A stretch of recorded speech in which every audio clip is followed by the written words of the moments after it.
So now, let us honor our man of God, our pastor, who will bring us the message of the Lord. Let's all stand up and let's honor Pastor Hiram Grospe Pangilinan. Amen. Salamat. Good morning. Yes, you can take your seats. Thank you, Lord. Sino masaya wala ng bagyo? Sino maglalaban na? Okay. All right. Wow. Tagal-tagal. Nung Monday, hindi namin akalain malakas pala itong daladalang ulan. Nag-pickleball pa kami. Ang sarap-sarap nung laro namin. Tapos, ang sarap-sarap nung kainan namin. Tapos, nung pauwi na kami, binahan na kami. Praise the Lord, nakauwi. At mula nun, hindi na umaraw since Monday, no? So ngayon, bukas, mamaya, pwede na kayo maglaba. Alright, who's ready for the word? Acts chapter 17, dun po tayo. Nakakatuwa, I heard from the ushers, yung listahan po natin ng mga attend ng ating workshop for the nag-share ka na ba has reached 200 plus. If you have not, yes, palakpakan natin si Lord doon. Thank you, God. So if you have not yet registered for that one, kailangan bang registration? Kailangan po yung registration. Wala kayo ibabayad. There's no registration fee, but we need you to register kasi bibili pa tayo ng steak. Alam nyo, advanced order yan eh. Mahirap maghanap ng ganong karaming baka para iluto yon. So, you need to register. That's why, no? Maisulat yan. So, we have more than 200 who will be attending that one. I'm really happy about that because as I've been saying the past weeks, no, I really feel in my spirit that this is that season wherein God is telling us it's harvest time. So, strike while the iron is hot. Ayaw natin na nandun, nalipasan tayo ng kilos, ng ihip, ng banal na spirito rito. So, if you have not yet registered, again, the list is at the back. Pwede po kayong sumulat doon, alright? Maglista kayo ng pangalan nyo. Okay, Acts chapter 17. We start in verse 16. While Paul was waiting for them here would be Timothy and Silas. So, Paul was waiting for Timothy and Silas in Athens. Everybody say Athens. Ano ang tawag sa mga taga-Athens? Athenians. Or Athenians. He was greatly distressed to see that the city was full of idols. So he reasoned in the synagogue with both Jews and God-fearing Greeks, as well as in the marketplace, day by day, with those who happened to be there. A group of Epicurean and Stoic philosophers began to debate with him. Some of them asked, "What is this babbler trying to say?" Others remarked, "He seems to be advocating foreign gods." They said this because Paul was preaching the good news about Jesus and the resurrection. Then they took him and brought him to a meeting of the Areopagus, where they said to him, "May we know what this new teaching is that you are presenting? You're bringing some strange ideas to our ears, and we would like to know what they mean." All the Athenians, yan na, Athenians. Sabi nga natin, Athenians. All right. And the foreigners who lived there spent their time doing nothing but talking about and listening to the latest ideas. Verse 22, Paul then stood up in the meeting of the Areopagus and said, "People of Athens, I see that in every way you are very religious. For as I walked around and looked carefully at your objects of worship, I even found an altar with this inscription, 'To an unknown God.' So, you're ignorant of the very thing you worship, and this is what I'm going to proclaim to you." So here starts the sermon. The God who made the world and everything in it is the Lord of heaven and earth and does not live in temples built by human hands, and he is not served by human hands as if he needed anything. Rather, he himself gives everyone life and breath and everything else. From one man he made all the nations that they should inhabit the whole earth, and he marked out their appointed times in history and the boundaries of their lands. Now, jump to verse 29.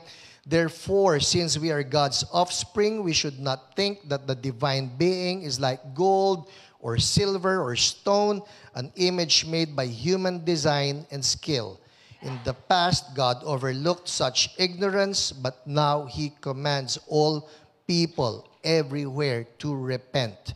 For he has set a day when he will judge the world with justice by the man he has appointed. He has given proof of this to everyone by raising him from the dead. With that, let's pray. Lord, we thank you again for the freedom to be able to read your word and to learn from it. I ask, oh precious Holy Spirit, that you guide me, inspire me, that you also inspire my brothers and my sisters, even as we meditate on your word.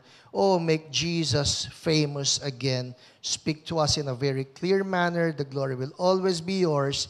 In Jesus' name we pray, and everybody say, amen, amen. All right. Well, we all know this, that the book of Acts, if you will read it, the first half of it, kumikilos dito si Jesus ascends to heaven, and then there would be the original disciples with Peter as one who is leading the church. Pero pagpasok po ni Paul sa picture in the book of Acts, pagpasok ni Paul, makikita natin that there is a shift wherein it's not Peter anymore that's being highlighted, it would be the Apostle Paul. And Paul is actually responsible for bringing the gospel to the ends of the earth. The simple outline of the book of Acts can be seen in Acts chapter 1, verse 8. And you will receive power when the Holy Spirit comes upon you, and then you will be my witnesses in Jerusalem, Judea, Samaria, and to the ends of the earth. Yan po ang outline ng book of Acts. So it starts with Jerusalem. From Acts chapter 1 hanggang magpasok dito sa Acts chapter 8, it's Jerusalem, and then going into Judea, and then going into Samaria. In chapter 8, there breaks out the persecution, thus forcing the church to get out of Jerusalem, pushing them towards Judea and Samaria, and then when the Apostle Paul entered the picture, the ends of the earth. We should be thankful for the Apostle Paul. Because of the Apostle Paul, the gospel was not limited to the Jews anymore. Not limited to Jerusalem, not limited to Judea, not limited to the Samaritans, but to the ends of the earth. Sabi mo yung katabi mo, hindi ka Hudyo. Alright? Unless may Hudyo rito, sorry pero simple nang natutunan ko ito. One of my teachers in the seminary, he says, it's so simple to know if a person is a Jew. Kano itong professor na ito? So, the assumption, syempre, kano siya, matangos siya. Pero sabi niya, if it's a Jew, mas matangos pa yan kaysa sa akin. So, yun ang Hudyo. Matangos yan. Medyo lagpas-lagpas sa ating level. Okay? Alright. Now, if not for the Apostle Paul, hindi lumagpas sa Jew ang gospel. Hindi aabot sa mga Gentiles na kagaya natin. So, everybody say, Lord, thank you. Merong Apostle Paul. Alright? Siya ang natagurian na apostle to the Gentiles. Now, having said that, I think that there is no better role model for us in reaching out to people for Jesus, in doing witnessing for Jesus. So, again, we're looking at the Apostle Paul here in what he did this time around with the Athenians. Athens, back then, was known to be the philosophical capital of the world. Nandyan ang mga intellectual giants. So much so, you talk of Athens, Athens was able to produce the likes of Socrates, Aristotle, and the one who created Corel. Plato. Plato. Right. Ayos. Very good. So mag-imagine na lang tayo. Here's the Apostle Paul in Athens. What happens in Athens? Says here in verse 16, while Paul was waiting for Timothy and Silas in Athens, he was greatly distressed. Why? To see that the city was full of idols. Now here's the reputation of Athens. Let me read this to you. It is said about Athens that Athens was a place that is just so full of idols, so much so that there are more gods than men. All right? Ganong karami. Like they will create a god for whatever and for whoever. There's a god for plants. There's a god for the weather. There's a God for water. There's a God for the clouds. There's a God for everything. Now, just to be sure that they are able to give honor to all of these gods, they even created an altar to an unknown God. Kumbaga, sandali, baka may malagpasan pa tayo. Okay? So, they created even this altar to an unknown God. So, Paul, he was there in Athens. Mind you, the agenda of Paul, pagka tinanong mo, Hoy Paul, anong gagawin mo? Naghihintay lang naman ako kay Timothy at kay Silas. Kasi meron kaming lakad. Pero while he was waiting for them in Athens, he was greatly distressed. Everybody say, greatly distressed. Why? To see that the city was full of idols. And here, I'm talking about the heart of a witness, looking at the Apostle Paul as our role model here. What does it mean to have the heart of a witness? Number one that I see here is this, that we feel burdened. The Apostle Paul was just there. Pumunta lang siya, naghihintay sa mga kaibigan niya, but when he saw all of these idols, he was greatly distressed. Question here for us. If we see around us that there are people or there are situations that are not really godly, does it cause us any distress? Does it cause us any sadness? Does it cause us any uneasiness na hindi tama ito? Because that is what should trigger us into pushing for the gospel. Kung wala na tayong nararamdaman at kung wala tayong kabigatan, kung wala tayong burden, chances are we will just be silent about it. Wala akong pakialam. Pero if it will cause us distress and if it will give us a burden na, this is not right. This is not right. I should be doing something about this because if you remember, Jesus says, you are the light of the world. Even as Jesus has ascended to heaven, He is now telling the church, you are the light of the world. Tell the person next to you, you are the light of the world. Kami po ni Ate Lolet, was it last Friday? Last Friday, may pinuntahan kami. It's, I think it's a sort of a seminar. And the speaker was the former Chief Justice Sereno. And she was there and she was giving us some statistics on what's going on here in the Philippines and talking about some of the bills that are presently filed in Congress. Some lawmakers trying to push the agenda off. For example, again, it seems like old news, but this is updated. Up to now, they're still pushing for the sexual orientation and gender identification bill. Ang alam natin, dati pa yan ang akala ko nawala na yan. They're still pushing for it. This time around, in the guise of telling people, halimbawa na, we don't want any teenage pregnancies. Is that right? We don't want any teenage pregnancies. Tama ba yun? Agree kayo? We don't want that, of course, because we want that these young ones will grow up into maturity before they come to decision na, sige, I'm getting married and then we can have children. Tama? Tama yun eh. Itong problema, it sounds good.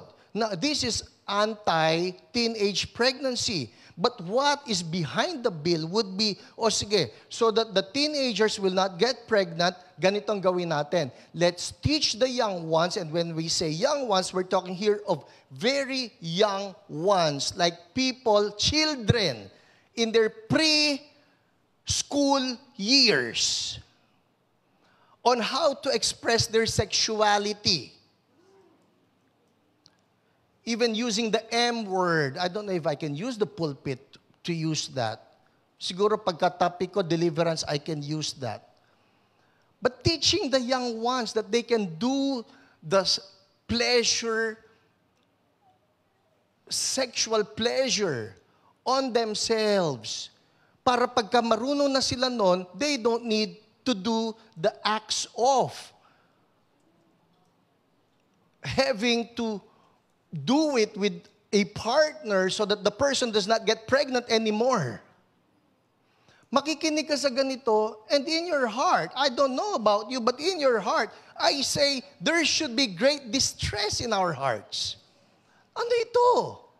And so she was telling us, CJ Sereno was telling us about some of the bills that are now presented in Congress.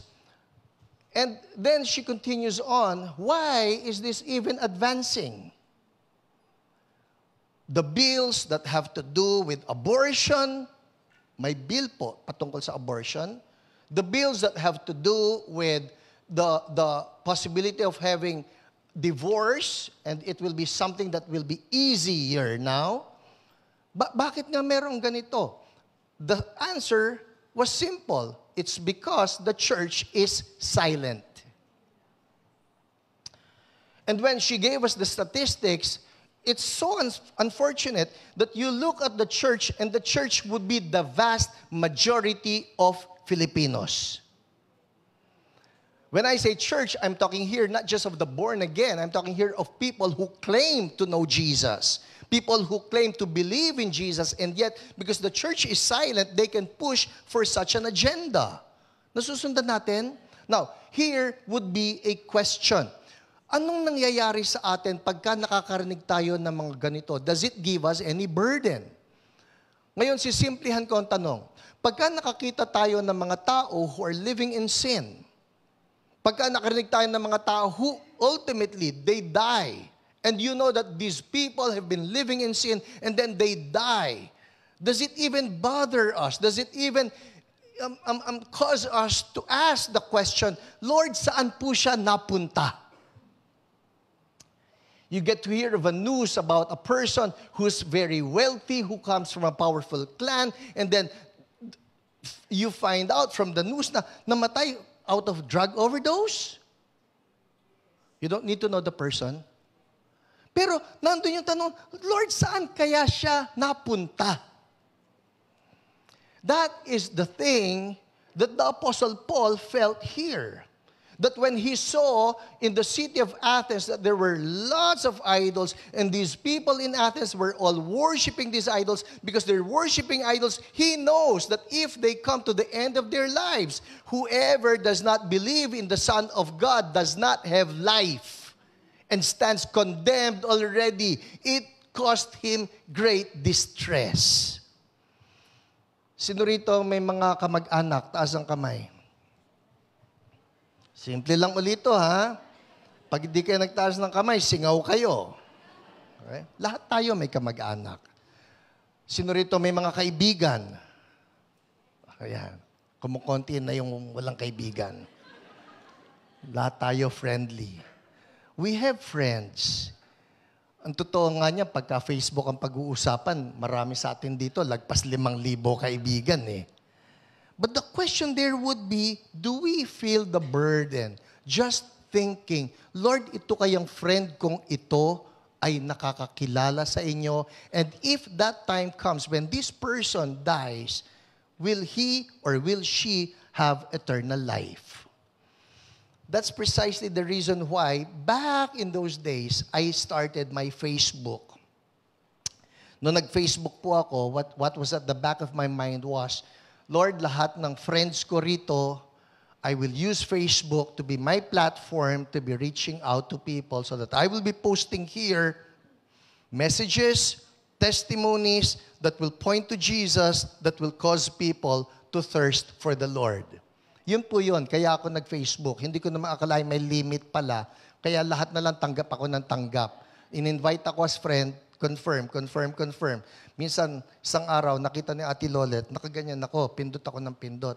Ang ginagawa mo? Nagko-confirm, sabi ko.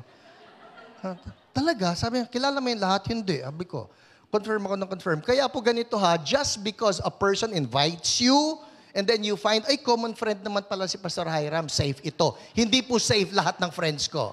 Ay, mali. Hindi safe.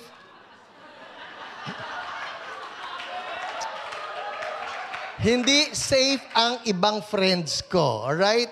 Just because I confirm them, it does not mean that I know them personally. Ay, friend ni Pastor, ito, yung pala, ito, scammer. Hindi ko po kilala yung marami dyan. Matter of fact, you will find out, may mga friends po ako na satanista.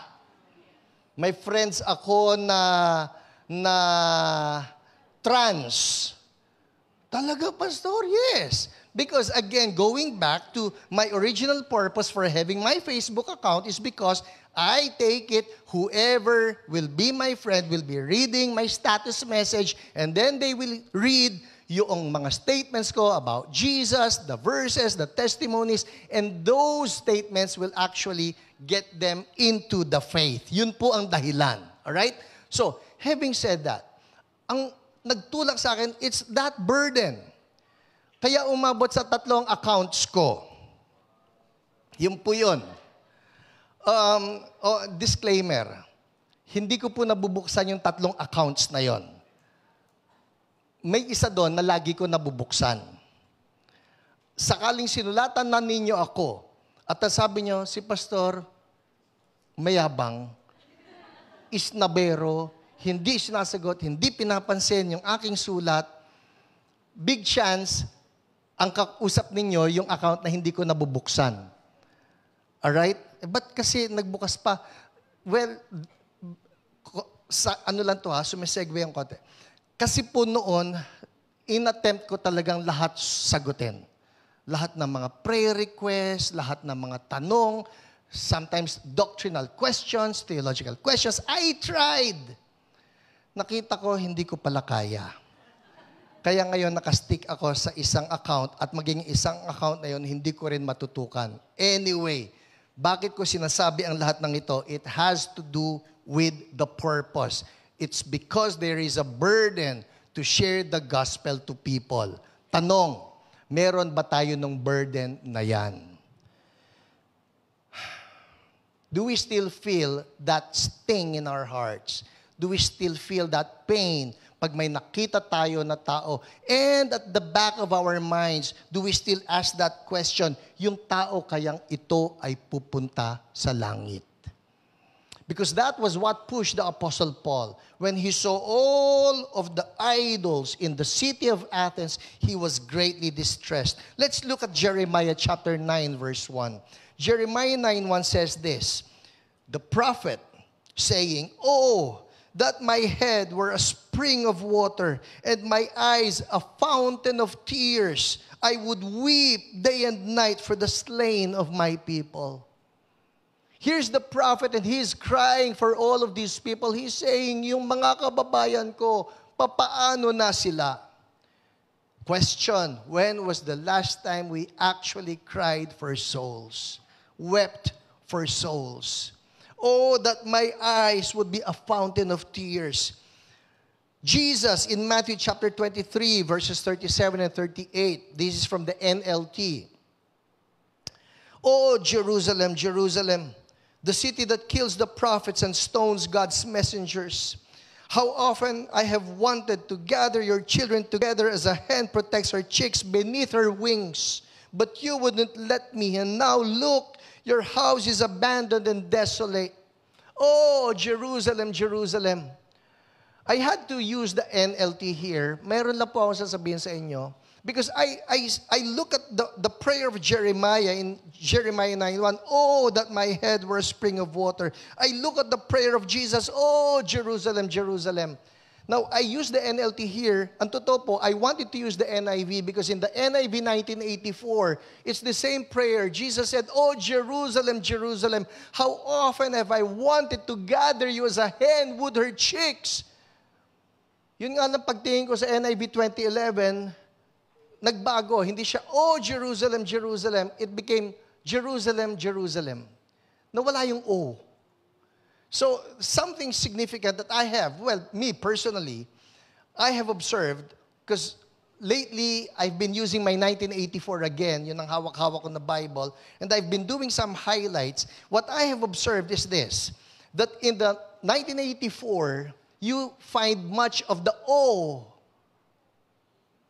that one letter, or that one word, or that one expression, O. And then in the 2011, lahat ng O nawala.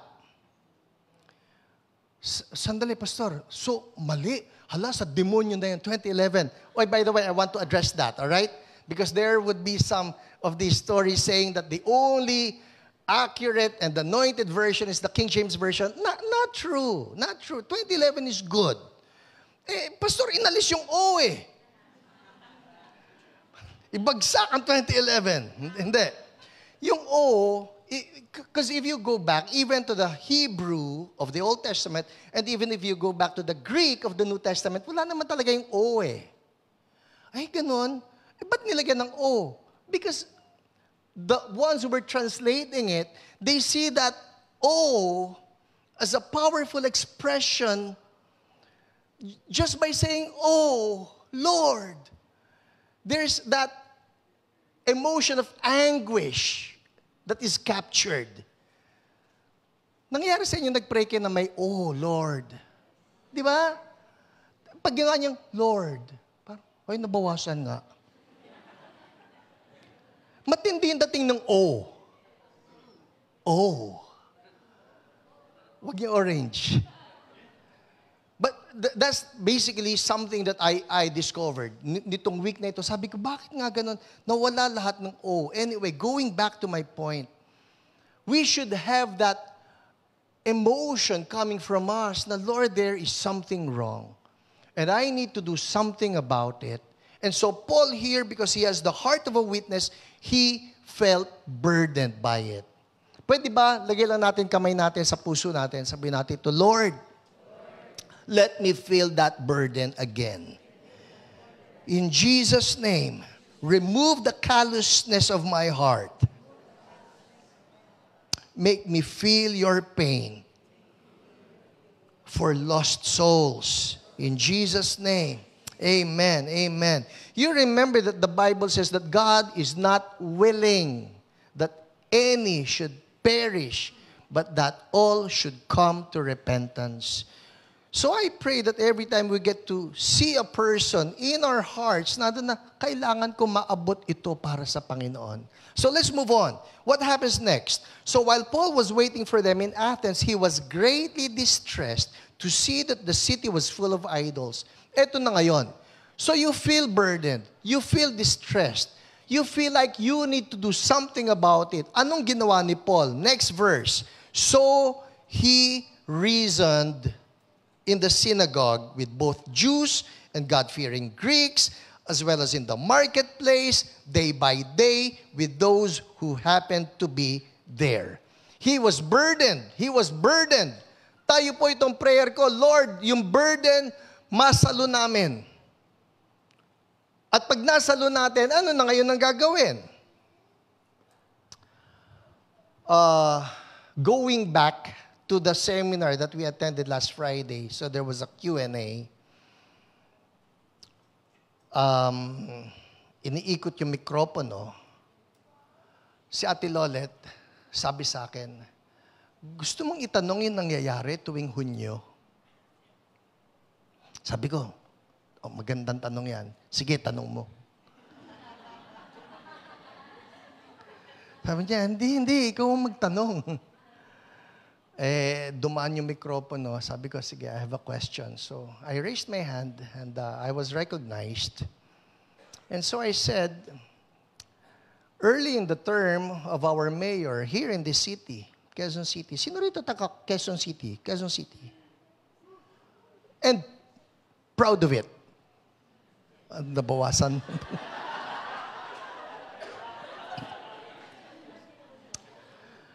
Parang ang sarap tanong, sino taga Pasig? Wow! Ha! Darating tayo dyan. Darating tayo dyan. I'm telling you, you should be praying about it. Ha? Baka nalilimutan nyo, may Soto rin na nakaabang. Sana pareho ng puso. Because I know he's born again. Well, anyways, so I raised my hand and I said, in her first term, our mayor declared that it's her intention to see Quezon City be the pink capital of the nation. Sakaling hindi nyo narinig yun, it was her declaration, first term. By pink capital, that means that she's opening up Quezon City for all of the LGBTQIA++ agenda. Now, this is not even political, please. This is something that the church should be addressing. Because if there is to be a body who should be addressing moral issues, it's the church, not politicians. So I said that from that point on, every month of June, Quezon City will be having mass weddings. And many people coming from the entire nation will just gravitate towards our city. And then they will have the mass weddings. Sabi ko, can we do something about it as a church? Can we address it? Something that's legal, from a legal standpoint. Her answer was this: your mayor is able to do that because the church has been quiet about it. Your mayor is able to do that because the 3% of the population is able to push for their agenda, while the 70+% who claim to be Christians are silent. Nakukuha natin to. The Apostle Paul was in great distress because he was saying, this city of Athens is just full of idolatry, it's just full of immorality. So what does it do? He kept silent? No. He addressed it. Says here, he reasoned. Where? In the synagogue. Oy, tama lang. See, what I'm doing right now, I'm reasoning where? In the church. Well, okay lang. Synagogue, church, yan ay spiritual place. We can talk about moral issues. We can talk about spiritual issues. But it does not stop in the synagogue. It says here, he reasoned in the synagogue with both Jews and God-fearing Greeks, as well as in the, what? Marketplace. So, hindi ito nakakonfine sa kailan natin pag-uusapan yung tungkol sa mga righteousness. Kailan natin pag-uusapan yung mga tungkol sa justice. Kailan natin pag-uusapan yung tungkol sa holiness. Ay, pagka nandun tayo sa church. Not so. It can be done even in the marketplace. See, the problem has to do with if we get to confine the things of God only in the meeting of God's people. Dahil pagka ganon, tayo na lang. Paano tayo magliliwanag? Light shines brightest in the darkness. Amen? So here the Apostle Paul, he starts reasoning. Ang maganda pa nga rito, sabi rito, he did that, reasoning in the synagogue as well as in the marketplace. What? Day by day. What does that show you? Hindi lang pala pang linggo ang church. It's every day. It's every day that we get to shine the light of Jesus. And guess what? In verse 18, says here, a group of Epicurean and Stoic philosophers began to debate with him. Which is why we need to do the workshop. Because there will be occasions wherein people will actually ask us questions. Sabi mo katabi mo, pinagpala uli tayo. Bakit? Kasi po, ang mga Pilipino, lalo na dito sa Pilipinas, are mostly welcoming of people who share the good news. Sino ba Epicurean na yan at itong Stoic? Ito po yan This is the irony of it, alright? The Epicureans are people who are fond of pleasure. Kumbaga, they will find all of the possible means of obtaining pleasure. In short, ang gusto lang ng mga taong ito, ano ba yung may entertainment? Alright? Sino ba yung mga Stoic? Yung mga Stoic po, you've heard of the term Stoic? Ano pagkasabing Stoic yan? Bato yan. Hindi yan tinatablan. Walang emosyon.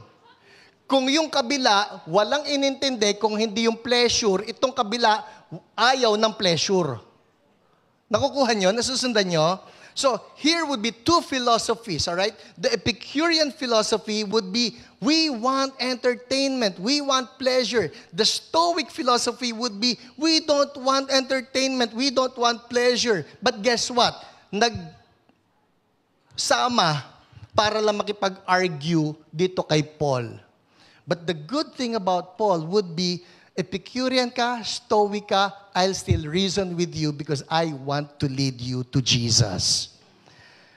Ang calling natin, i-share si Jesus regardless of who is before us. We share with them Jesus. Noon pong Sunday, I had it in my heart.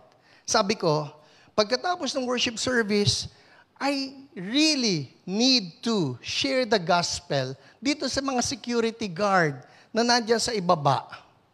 Sino sa inyo nakakita ng security guard sa baba? Nakita nyo sila? Promise. So, nung nag-park kayo dyan o nung pumasok kayo nitong hotel, nakita nyo sila. Guess what? We've been here for more than a year. So, last Sunday, it was in my heart, sabi ko, high time. I have not talked to them, at least not on a personal basis, wherein I get to share Jesus with them. Well, guess what? Like as always, yung bababa pa lang ako na hagdan, I think on the second step, and then I get, Pastor, sandali lang po. Okay, sige. Uupo na ako dyan. Pagkatapos kong umupo dyan, may pila na yan. Pagkatapos po, lilipat ako dyan, lilipat ako doon. Hanggang sa natapos yung araw, nothing happened. And then I remembered, hindi ko nakausap yung mga sikyo. The following morning, I think, somebody from the church, somebody posted, na-sharean ko na ng sure ka na ba yung mga security guards sa baba. Sabi ko, Lord, finally, thank you, hallelujah. Because somebody took the time to share the gospel with them. Sabi ko, nakakatuwa naman. If we wake up to the reality, it's our obligation to the world to share Jesus with them. Sino rito may nakikita pang mga tao? Sabi mo yung katabi mo, taya ka. Ang bawat isa sa atin, taya. That's why we have the gospel tracts. That's why we will have the seminar so that we will be able to share Jesus with them. Amen? May isa pong kanta na compose, ang isa sa paborito ko. When I was a young Christian, I really love these songs. The name is Keith Green. Who knows Keith Green? Alright? Si Keith Green, his songs are powerful. He was into the prophetic. When I say prophetic, it's not so much about the foretelling of things to come, but it has to do with the cutting edge of the gospel. So here's one of the songs of Keith Green. It goes this way. The title is Asleep in the Light. Siguro pag uwi ninyo, you have Spotify, hanapin nyo, Asleep in the Light, and this would be the lyrics of the song. Alright? Ang sabi niya rito, do you see all the people sinking down? Don't you care? Don't you care? Are you gonna let them drown? How can you be so numb not to care if they come? you close your eyes and pretend the job's done. Oh, bless me, Lord. Bless me, Lord. You know, it's all I ever hear. No one aches, no one hurts, no one even sheds one tear, but He cries, He weeps, He bleeds, and He cares for your needs. And you just lay back and keep soaking it in. Oh, can't you see it's such sin? Because He brings people to your door, and you turn them away as you smile and say, God bless you, be at peace. And all heaven just weeps. Because Jesus came to your door, you've left Him out on the streets. Open up, and give yourself away. You see the need, you hear the cries. So how can you delay? God's calling, and you're the one. Tell the person next to you, you're the one. Ito, wag mo nang sabihin sa kanya, but like Jonah, you run. He's told you to speak, but you keep holding it in. Oh, can't you see? It's such sin. The world is sleeping in the dark that the church just can't fight because it's asleep in the light. Is there even any difference here? The world, it's asleep in the dark. But us, we're asleep too in the light. Wala naman pinagkaiba. Nasa dark, nasa light, we're both asleep. How can you be so dead when you've been so well fed? Jesus rose from the grave, and you can't even get out of bed. This is an ouch. More often than not, we get to comfort ourselves with the thought na, at least ako born again. At least ako, alam ko, pagka namatay ako, punta akong langit. But what about our heavenly mandate? Go preach the gospel to all creation. Whoever believes and is baptized will be saved. Whoever does not believe will be condemned. That would be the future of the people that God sends our way, and we don't get to talk to them about Jesus. We have practically sentenced them to condemnation.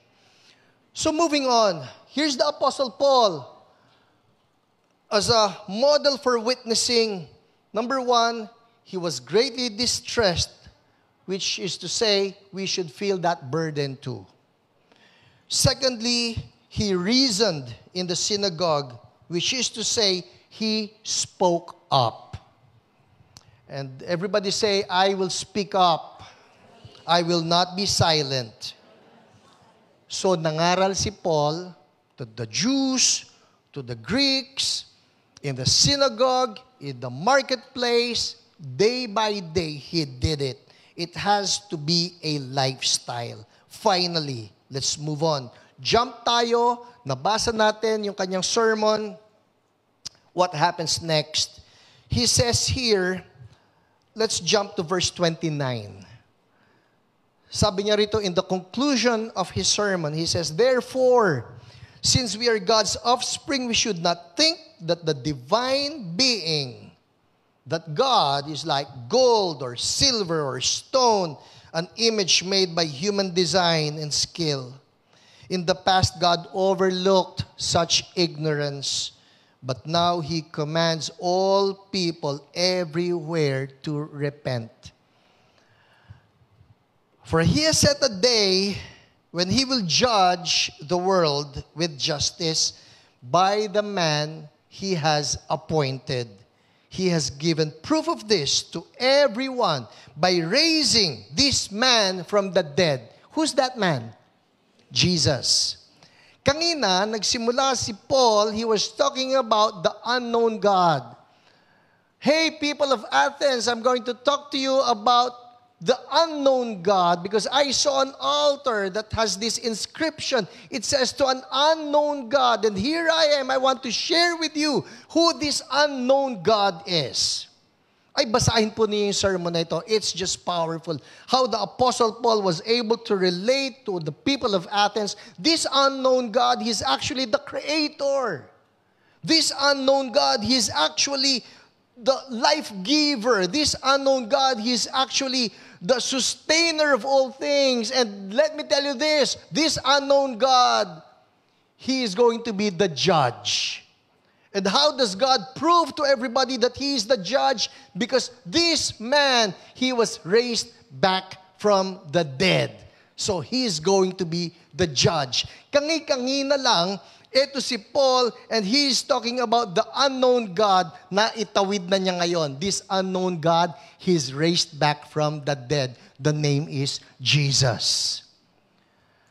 On how to bridge, yun po ang importante sa atin eh. We get to talk to people, and we should be praying, Lord, paano kong itatawid? How do I create that bridge so that somehow this person who, to begin with, is not even interested in what I have to say, but when God gives us that wisdom, we're able to put up that bridge. Itatawid ko ito. Kangina, unknown God, malalaman nila yung unknown God na ito, si Jesus. Itatawid ko ito. We need to be asking the Lord for this. And so the Apostle Paul was able to bridge that message from an unknown God to Jesus. And then it says here, verse 32, when they heard about the resurrection of the dead, some of them sneered. Probably the first time for many of them to hear about the resurrection of the dead. Sa atin, pagka nag-share tayo tungkol kay Jesus, not everybody will really embrace us and say, oh, thank you, tagal ko nang hinihintay niyan. Probably some of them, us sharing with them, ang reaction eh, kinukonverte mo ako? And probably not talk to us again. Although dito sa Pilipinas, I tell you this, a good majority, I will put it at 90%, even higher than 90%, kapag ka nag-share ako tungkol kay Jesus, most of them are actually receptive. Mababait ang Pilipino. Masarap kausap tungkol kay Lord. Meron na ba ritong na bato, na mura, na persecute dahil nag-share ka ng sure ka na ba? Anyone? Wala eh. Ako, ang karanasan ko, pagka nag-share ako ng sure ka na ba, thank you eh. Thank you po, sir. Yung huli nga na nag-ration sa amin, ration ba tawag doon? Nag-deliver, sorry. Nag-deliver ng pizza. Huwag niyo ang tanungin ng brand ha, pero may paborito ako. Hindi naman porky buy one, take one, ano? Pero nag-deliver siya eh, alright?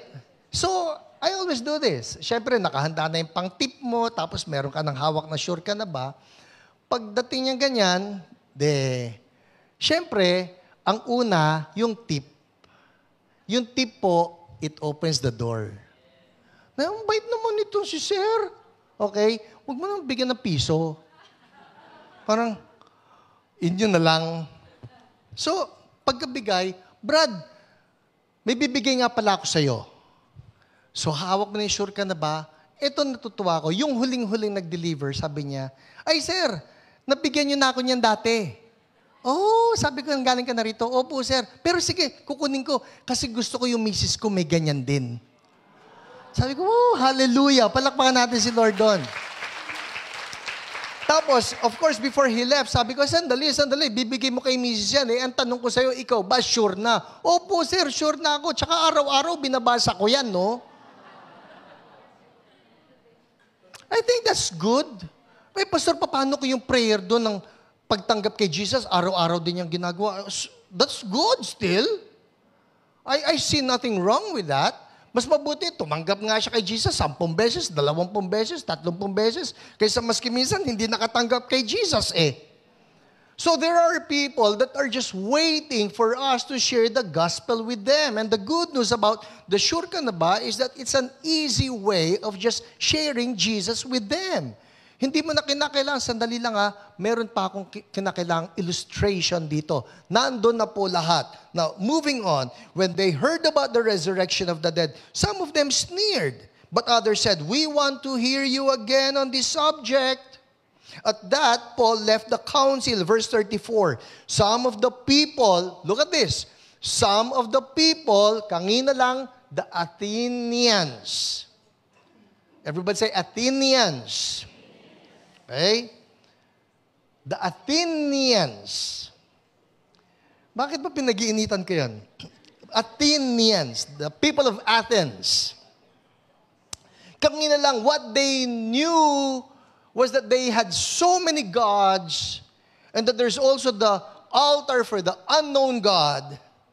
But it says in verse 34, some of the people became followers of Paul and believed.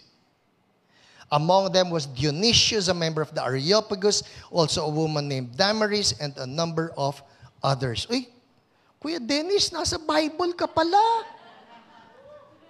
Dito si Dionysius, Peregrinus. Wow. So these people became followers. Etong tanong, if the Apostle Paul just shared the gospel and did not do any follow-up, would these people have become followers of Paul? The answer would be no. So here's my third lesson. We want to do good witnessing. Was number one, we need to have that burden. And then number two, we need to speak up. But it doesn't end with the speaking up. Hindi lang porke nakapag-share tayo, yun na yun, tapos na, okay na, nagawa ko na, absuelto na ako. No, no, no. Number three would be, we follow up. Everybody say follow up. Ito po reminds me of our fellowship hall in Back to the Bible. Naalala niyo yung mga dahon natin doon? Sino sa inyo nakabisita na sa Back to the Bible recently? Alright, pumunta po kayo sa 5th floor, merong museum doon. Well, actually, the choir and the praise team, they still get to go there regularly. But if you remember, meron tayo sa harapan natin all of these leaves na sinulatan natin ng mga pangalan.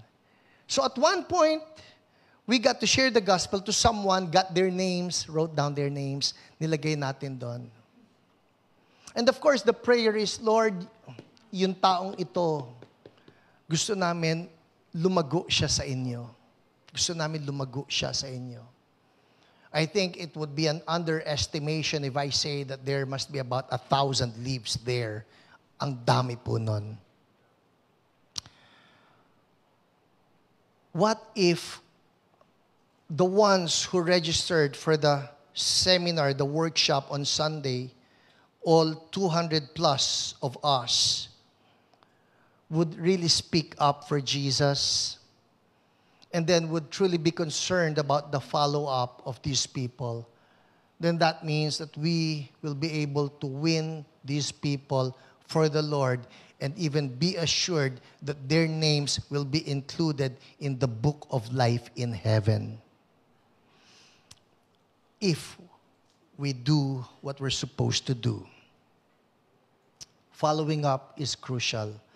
Natutuwa po ako, meron tayo na church member who took it upon herself na yung gospel tract natin, nagpagawa ng rubber stamp, nandun na rin yung number, nandun na rin yung address ng church, which is really good. And if we do that, nagsishare ka ng gospel to someone, you can just put your number right there. If you have any questions about God, if you have any prayer requests, this is my number, you can call me up. It's called follow up. Let me end with this. There was a time when somebody invited me. I did not really know her personally, but apparently somebody gave my number to her at ang sabi sa kanya that I can be a preacher for the event that she was thinking of. So, umuo ako, nagkita kami, pumunta ako sa lugar nila, and I found out that she was a wealthy woman, wealthy. She lives in a very exclusive community So exclusive, there must be about 30 homes doon sa community na yon. 30 lang sila, but it's so exclusive. There's even a bank inside that community. Alright? Yung bank na yon exclusive din. Hindi ko sasabihin kung ano yung pangalan ng bangko. Pero sabi ko, may bangko po sa loob, ano? Ay, opo, sabi niya. That's for all of the residents here. And I'm looking at the community. It's so small. Sabi ko, all these residents, yes, that's for us. Sabi ko, whoa, sikat. At sabi ko, by the way, why did you invite me here? Kasi, pastor, sabi niya, you see that house? And so she points to one house. Sabi ko, yes. Sabi niya, that's my neighbor. She's a single lady. She's in her 30s. Very wealthy, obviously. Nandun siya sa community na yon. Beautiful, wealthy, young. Yun nga lang, one day, yung community namin, there was a stench. And then there were flies everywhere. We were looking for the source of the stench and the flies, and we found out it's coming from that house.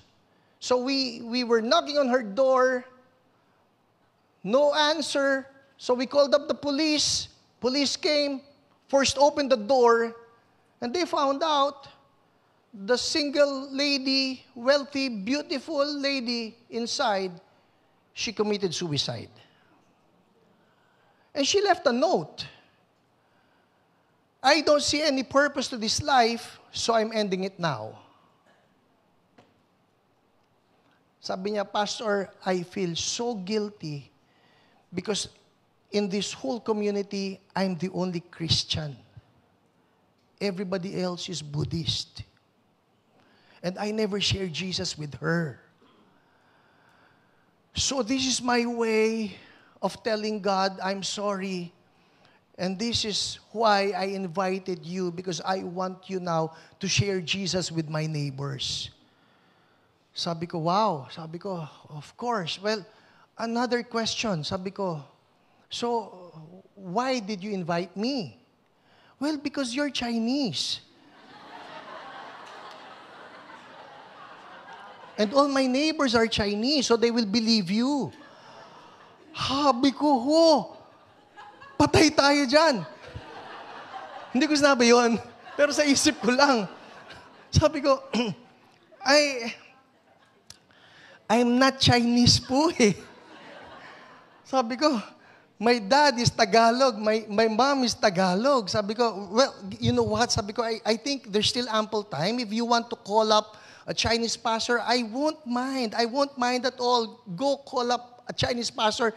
He can come over and I'll just leave. Sabi niya, you're here na eh. Sige, ikaw na lang.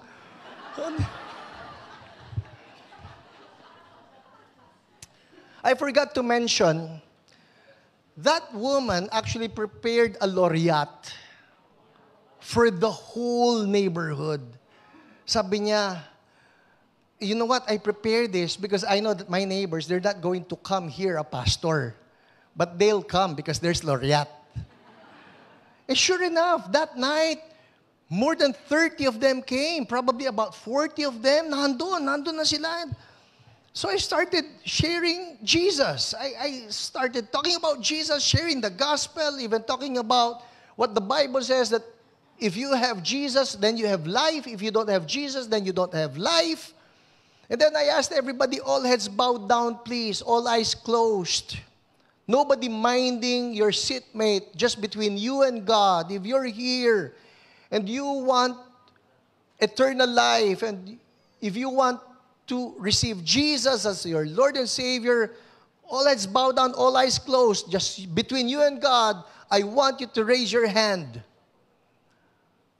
May nagtaas ng kamay. Now, what I usually do pagka po nagpapatanggap ako, I have people bow down, I have people have their eyes closed, and then I ask people to raise their hands. Pag may nagtaas ng kamay, I usually call it out, like, I see that hand.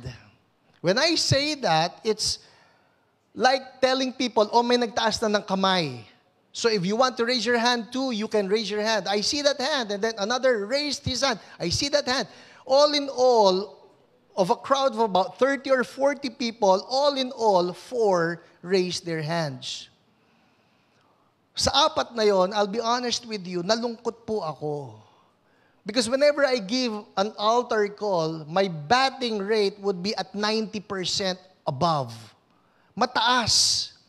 So for only 4 people to be raising their hands, that's like 10% of the crowd. I'm thinking, ba't ganun? Parang hindi yata tumalab yung sermon ko. Why pick? Siguro nga dapat nag-invite na lang siya ng Chinese pastor. So at the back of my mind, it was playing out. Sabi ko, alright, so for those of you who raise your hand, I want you to follow after me in this simple prayer of surrender. So they followed me in that sinner's prayer. Nung natapos na, so everybody eating now, having laureate, I was eating. She approached me excitedly. Sabi niya, Pastor, you said there were 4 people who accepted Jesus? Sabi ko, yes po. Where are they? You want to know? Yes, where are they? Sabi ko, yun po. Yun, tsaka yun. Thank you so much. You're welcome. What she did that night, she approached them one by one. Fast forward. Hindi ko na siya nakita. Hindi na kami nagkausap pagkatapos noon. Those would be the days hindi pa uso yung mga Facebook na yan, cellphone, walang ganon. But came that day, she was a guest speaker in a church. And unknown to her, I was among the crowd in that church. And she speaks. She talks about that night when she had a laureate in her community, and she invited a pastor who shared the gospel to her neighbors. And she says that pastor was able to bring 4 people to Jesus. From those 4 people, we now have a church. Hallelujah. Hallelujah. Sometimes for me, people look like numbers. But for that woman, people are souls that need to be brought to Jesus. For all you know, you do your job. You get to speak up for Jesus. You get to share the gospel to someone. And probably, as far as you're concerned, you may have forgotten about it. But the word continues to fulfill its work, and it will never go back to the Lord empty. It will fulfill the purpose for which it has been sent. Amen? Palakpakan natin si Lord doon. Yes. Thank you, Lord. Let's all stand up. Oh, Jesus. Sino sa inyo excited doon sa ating workshop next week? Oh, I pray. Let's get excited over it. Oh, Lord. Your heart beats for souls. Bible says you are not slow in keeping your promises. It's just that you're waiting for us to do what we're supposed to do, and that is to share Jesus with other people. Lord, patawarin niyo kami. Ako po, patawarin ninyo, even for those times when I don't get to shine your light to others. But Lord, I pray for every one of us today, everyone, that we will just shine your light to all the people around us. Even as you were not ashamed of us and allowed yourself to be crucified on the cross to save us, so Lord, we pray that we will not be ashamed of the grace. Hallelujah.